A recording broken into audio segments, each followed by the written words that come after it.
공격수를 평가할 때 가장 기본적인 지표가 되는 공격 포인트. 2021 시즌 중반이 넘어가는 지금 많은 공격수들이 수많은 득점과 도움을 기록하며 많은 공격 포인트를 쌓아가고 있습니다. 그 중에서도 눈에 띄는 활약을 보여주고 있는 선수들이 있죠. 그래서 오늘은 공격 포인트 수를 기준으로 한 현폼 기준 최고의 공격수들에 대해 알아보도록 할 텐데요. 이 영상은 2021년 2월 19일 기준 유럽 5대 리그 공격 포인트 순위를 기준으로 만든 영상인 점 양해 부탁드립니다. 그럼 지금 바로 시작합니다.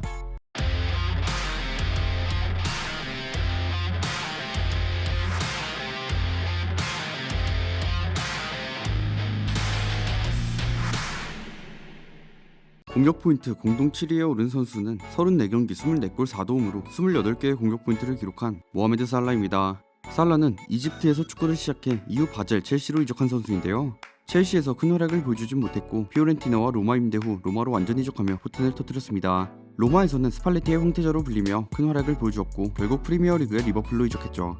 살라는 로마에서 리버풀로 이적해 마누라 라인의 핵심으로 활약하며 프리미어리그에서 정말 놀라운 활약을 펼쳤는데요. 리버풀 데뷔 시즌에만 무려 44골을 넣는 활약을 보여줬습니다. 그렇게 EPL 득점왕을 차지했고 리버풀 역대 데뷔 시즌 최다골을 기록하기도 했죠. 이런 활약으로 1718 시즌 이달의 선수상을 3번 수상하며 EPL 역대 최초로 단 시즌 3번의 이달의 선수상을 수상하는 활약을 보였는데요. 다음 시즌에도 그는 2년 연속 EPL 득점왕을 차지하는 득점력을 선보였습니다. 이러한 득점력을 바탕으로 팀 핵심 공격수로 활약한 그는 1819 시즌 챔스 우승과 리그 준우승을 이끌었고 1920 시즌에는 리버풀의 오랜 염원이었던 리그 우승을 이끌었죠. 2021 시즌에도 살라는 상황이 좋지 않은 리버풀에서 나름의 득점력으로 많은 골수를 기록해 현재 리그 득점 1위에 올라 있습니다. 공격 포인트 공동 7위에 오른 선수는 29경기 20골 8도움으로 28개의 공격 포인트를 기록한 리오넬 메시입니다. 현 시대 최고의 선수라고 불리고 있는 메시는 거의 몇 시즌 동안 말도 안 되는 기록들을 세워나가며 엄청난 퍼포먼스를 선보이는데요. 라리가 역대 최다 득점, 최다 도움, 최다 우승, 최다 승리 등 수많은 기록에서 1위를 차지하고 있죠. 이런 기록들을 세울 만큼의 활약으로 라리가 우승 10회, 코파델레이 우승 6회, 챔피언스리그 우승 4회 등을 이끌었습니다. 이런 메시가 활약한 바르셀로나는 특히 08-09 시즌과 14-15 시즌 라리가, 챔스, 코파델레이에서 모두 트로피를 들어올리며 스페인 최초 트래블을 달성한 팀이 된 것은 물론 축구 역대 최초로 트래블을 2번 달성한 클럽이 되었죠. 게다가 2009년에는 UEFA 슈퍼컵, 피파 클럽 월드컵, 스페르코파 데 에스파냐까지 우승을 차지하며 축구 역사상 최초의 6관왕을 달성했는데요.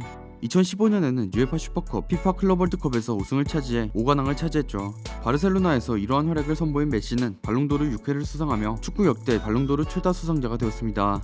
이러한 메시는 30이 넘은 나이에도 팀 핵심으로 활약하며 바르셀로나를 이끌고 있죠. 공격 포인트 6위에 오른 선수는 29경기 21골 9도움으로 30개의 공격 포인트를 기록한 킬리안 음바페입니다. 음바페는 모나코에서 선수 생활을 시작했는데요. 이전 모나코의 레전드 앙리가 가지고 있었던 모나코 역사상 최연소 1군 데뷔 기록과 최연소 득점 기록을 새로 세우며 전 세계에 자신의 이름을 알렸죠. 이후 16-17 시즌 모나코의 리그왕 우승과 챔피언스리그 4강 진출의 주역으로 활약하며 전 세계 빅클럽들의 관심을 받게 되었습니다. 이러한 활약에 결국 파리가 약 2,300억 원의 이적료로 음바페를 영입하게 되죠. 파리로 이적한 음바페는 이적 첫 시즌 44경기 21골 16도움을 기록하며 2년 연속으로 리그왕 올해의 팀, 올해의 영플레이어에 선정되었습니다. 이후 음바페는 2018년 러시아 월드컵에서 만 19세의 나이에 월드컵 우승 트로피를 들어올리며 펠레 다음으로 월드컵 결승전에서 득점한 10대 선수가 되는 모습도 보였죠. 이에 2018 발롱도르에서 4위에까지 오르게 되는데요.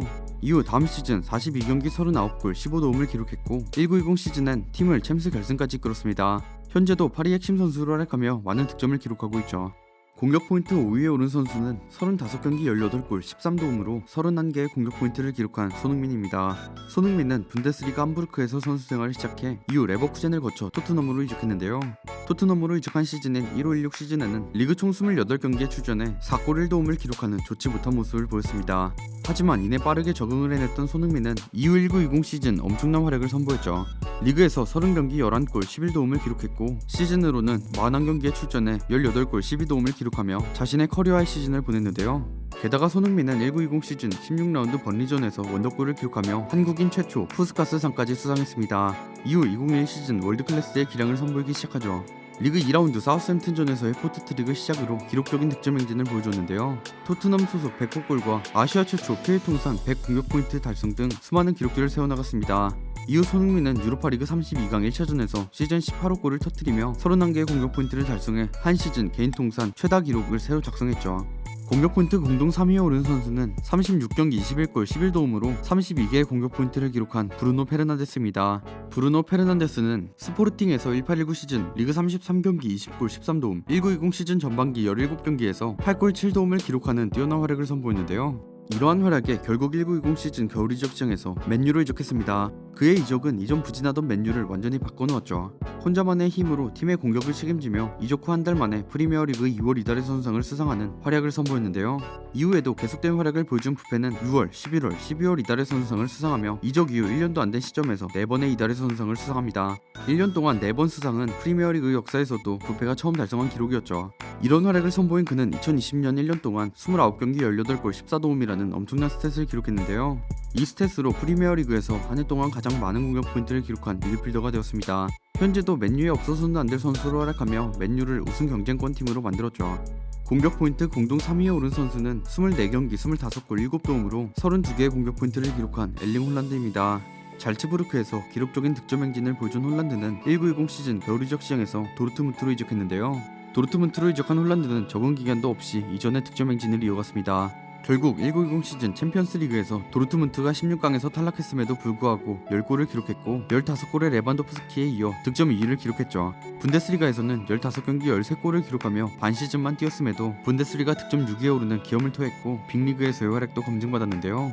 이렇게 분데스리가 데뷔 시즌 충격적인 활약을 선보인 홀란드는 다음 시즌인 2021 시즌에도 활약을 이어왔습니다. 홀란드는 분데스리가에서 리그 개막전에서부터 멀티골을 기록했고 리그 8라운드 헤르타 베를린을 상대로 4골을 기록하는 엄청난 득점력을 보여주었죠. 이 4골은 20세 123일의 나이로 기록한 것으로 분데스리가에서 한 경기 4골을 기록한 최연소 선수가 되었습니다. 이러한 엄청난 활약으로 당연하게도 2020년 골든보이를 수상했는데요. 이후 홀란드는 리그 15라운드 라이프치히전에서 분데스리가 첫 25경기에서 25골을 기록했습니다. 이 기록 역시 유럽 5대 리그 기준으로 25골을 기록한 최단 경기수라는 기록을 세우게 되죠. 이후로도 득점을 계속하며 이번 시즌 한 경기에서 한 골 이상을 기록하고 있습니다. 공격 포인트 2위에 오른 선수는 32경기 21골 14도움으로 35개의 공격 포인트를 기록한 해리 케인입니다. 케인은 토트넘 유소 출신으로 팀의 에이스로서 큰 활약을 선보였는데요.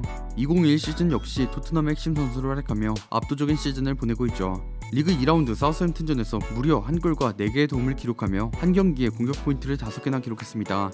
이후 11라운드 아스날전에서는 프로 통산 250번째 골을 기록했는데 420경기 만에 250골을 달성하면서 리오넬 메시에 이어 두 번째로 적은 경기에서 250골을 기록한 선수가 되었죠. 17라운드 리즈전에서는 PK를 깔끔하게 성공시키며 이번 시즌 유럽 5대 리그 최초로 10을 기록했는데요.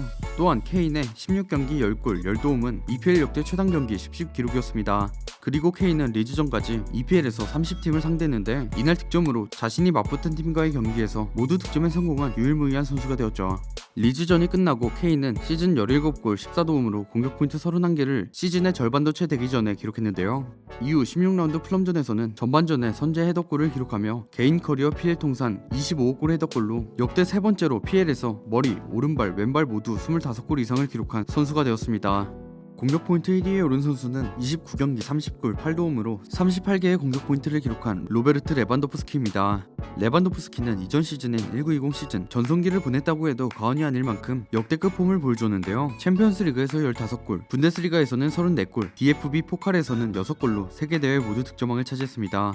결국 챔스 개편 이후 최초로 득점왕 트래블을 달성했죠. 게다가 챔스 15골은 챔스 역대 한 시즌 최다 득점 3위에 오른 기록이었고 득점왕뿐만 아니라 도움왕까지 달성해 더욱 값진 기록을 세웠습니다. 분데스리가에서는 7677 시즌 디터 밀러의 34골 이후 분데스리가 최고 득점 기록이었는데요. 분데스리가는 다른 빅리그보다 4경기가 적은 34경기이기 때문에 더욱 엄청난 기록이었죠. 이후 2021 시즌 역시 전 시즌의 폼을 보여주며 트래블 이후 UEFA 슈퍼컵과 DF의 슈퍼컵, 피파 클럽 월드컵까지 모두 제패해 6관왕을 달성했습니다. 08-09 시즌 바르셀로나에 이어 역대 두 번째 6관왕의 위협을 이룩한 것이었는데요. 이 업적으로 피파 올해의 선수, UEFA 올해의 선수와 피파 월드 11, 피파 클럽 월드컵 골든볼까지 삭제했습니다. 지금까지 현품 기준 공격수들에 대해 알아봤습니다.